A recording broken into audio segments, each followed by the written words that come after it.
Okay, I'm going to show you how to backwash a sand filter. There's really not a whole lot of mystery to it.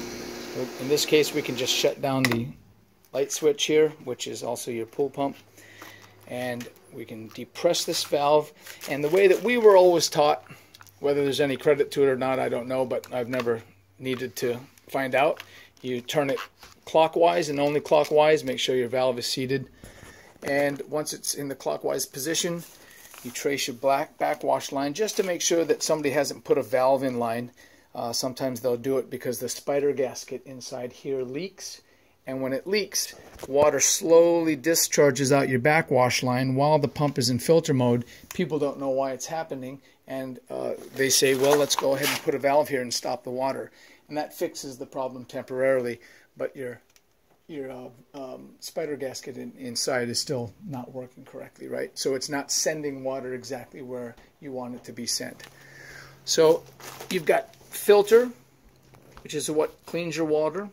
Waste is where you put it if it rains heavily and it fills your pool way up.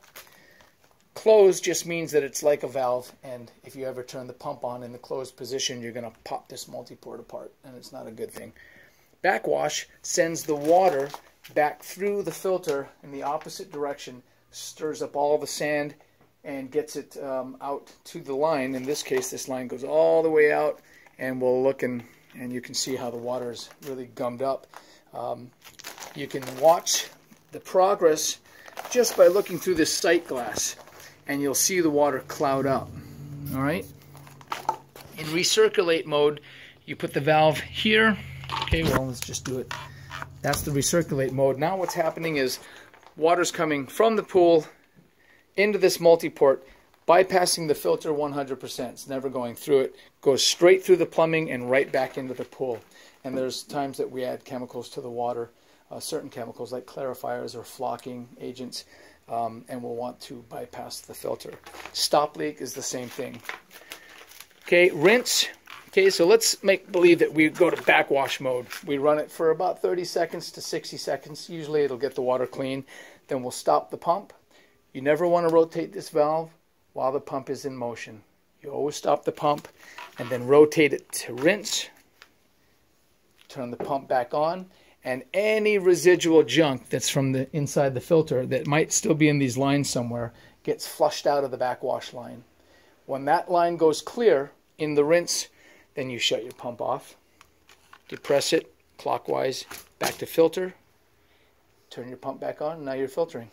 Okay.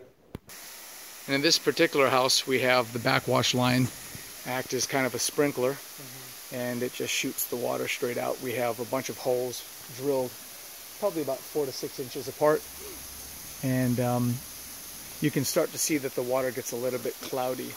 This would be a bad example because usually you can see that cloudiness a lot more when it's just a single line and the water's flushing out of it. So this is where it's probably appropriate to look at that sight glass.